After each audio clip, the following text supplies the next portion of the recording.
Welcome everyone. Welcome back to another video. I finally have my computer back after it being out for repair for so long. So I'm just going to pick up right where I left off doing the video I was working on but couldn't finish. And that has to do with saving and investing. So for those of you that maybe watch this outside of our Facebook group, we had a poll where we ranked issues financially that were most important to us. Debt was the first, so if you haven't seen that video already, I would highly recommend you go watch it first. And then today, the second most requested topic was how to save more money and invest more money for short-term, mid-term, and long-term. So what I'm going to do today is cover three simple but very powerful concepts that are simple and easy to understand, but are truly, truly life-changing if you implement them, especially over the long term. And so what I'm going to do is I'm going to pull up a whiteboard here. I'm just going to go ahead and dive right into it. So the first concept that I want to show everybody is called the Rule of 72. It's also called the Banker's Rule, which may become obvious as to why it's called that here in just a little bit. But this is basically a mathematical formula, and what it says is that 72 divided by any interest rate is going to equal the number of years that it takes your money to double. All right? And so that's no matter where it is. So we just have to think about kind of what our objective is and where we're saving at and how long and so forth. So just as an easy example to start off, and this is not a trick question, but let's say we have an interest rate of 1%, like say in a regular bank savings account. All right, we all know that they're not actually giving us 1%, but let's be nice and say they are. All right, and let's say that we're just going to start with $100. All right, so 72 divided by 1 is 72, right? So that means in the course of 72 years, our $100 will double to 200. Not very exciting, right? It took a whole lifetime for our money to double.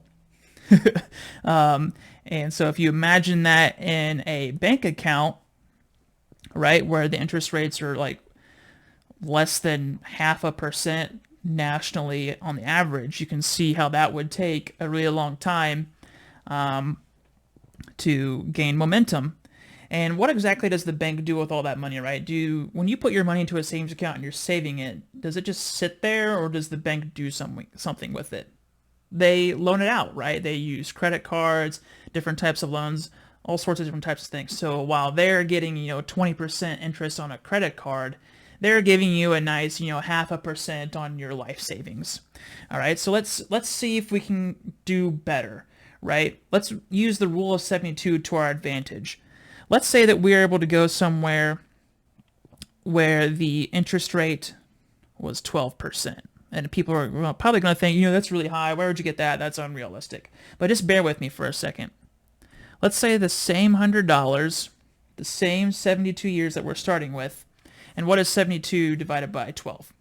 6.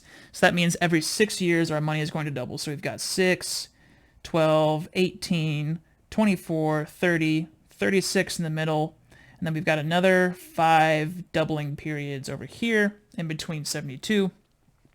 And let's just start. So we got 100, that doubles to 200, oops, and then 400, 800, 1600, 3200, 6400 in the middle, 12,800, 25,600, 51,200, 102,400, 204,800.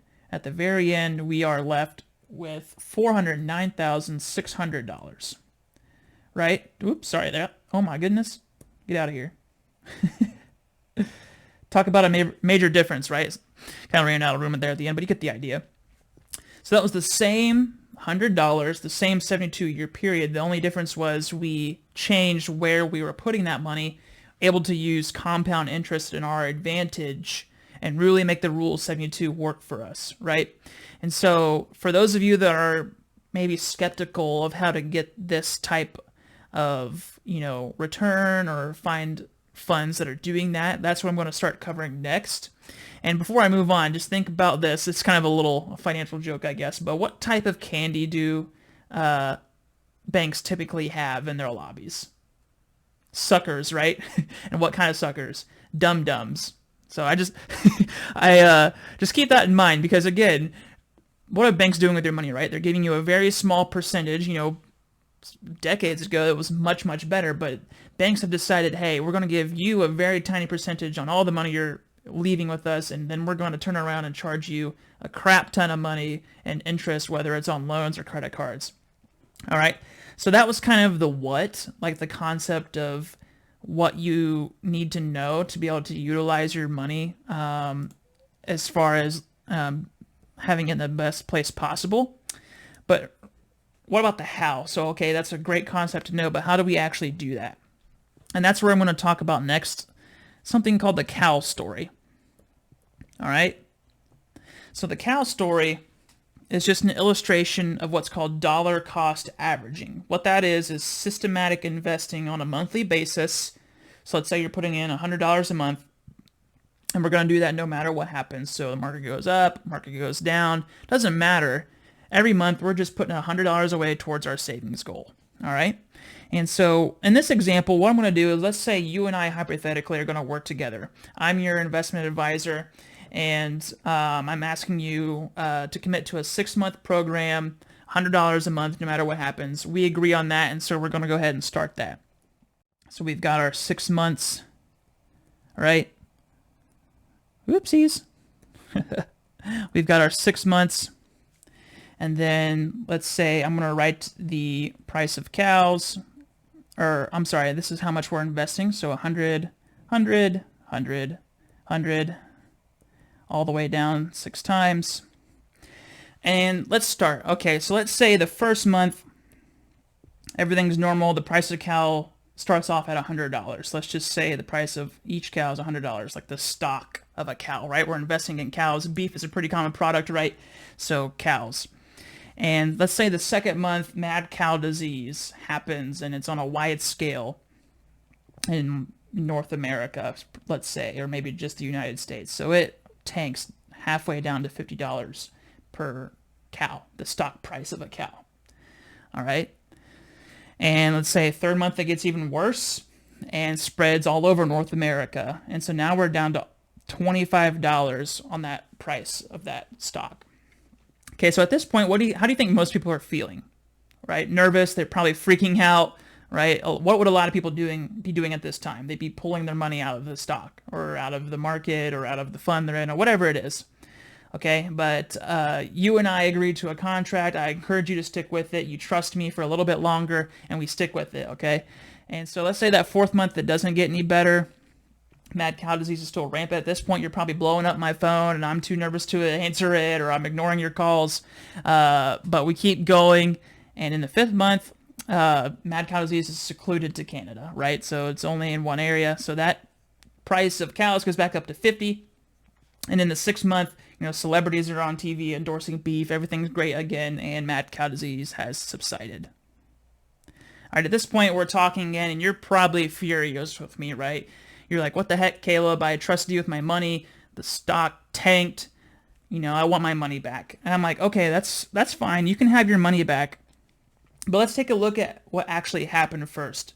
Okay, so if you take a look, how many cows did we buy in month 1? We put in $100. The price of a cow was $100. So we got 1 cow, right? The second month, we still put in $100, but the price went down to 50. So we got 2 cows. And so on and so forth. So we got 4 here, 4 here, 2 and 1, for a total of how many cows? 14. And how much are cows worth now? $100. So how much is our new investment actually worth? It's now worth a total of $1,400. But how much money did we actually invest? We only invested $600. Right, so in this situation, so do you see how this actually helped you? Right, so this is the benefit of using dollar cost averaging, as I said earlier, systematic monthly investing, right? Because what a lot of people do, they try to time the market, they bet on a single stock. When things go down, if there's a recession or a crash, they freak out and pull out their money. You just got to stick with it, right? And obviously, if you're further along in life towards retirement, there's a different story there, and there's different methods and more conservative funds and all that different type of stuff. But generally speaking, this is one way to utilize those ups and downs of the market so that you can actually essentially buy things on sale, right? We all love buying stuff on clearance, and that is essentially what happens when, you know, the price of a stock goes down and you continue to put in the same amount of money. So when the value of that stock goes back up, now your money is worth more. And that's exactly what happened in this scenario. And so that's kind of the how. So we've covered the what and the how. All right, so now let's cover, last but not least, the third concept is where. Okay, so I understand the rule of 72. I understand the cow story and how that actually works, those two things together. But where do I actually do this? All right, and that is where mutual funds come into play. Now, if you've never heard of a mutual fund, essentially what that is just a big pool of stocks. Okay, so instead of just investing in Amazon stock or Tesla stock by itself, you're in a fund that has anywhere from 50 to 100 plus different stocks inside of it that are different sized companies, different industries, right? So it's very diversified, and that's how you're able to see those types of potential growths over a long period of time, right? I mean, nothing's a guarantee, but that is how we're going to utilize the Rule of 72 and the cow story to your advantage. So let me just illustrate how a mutual fund works really quickly.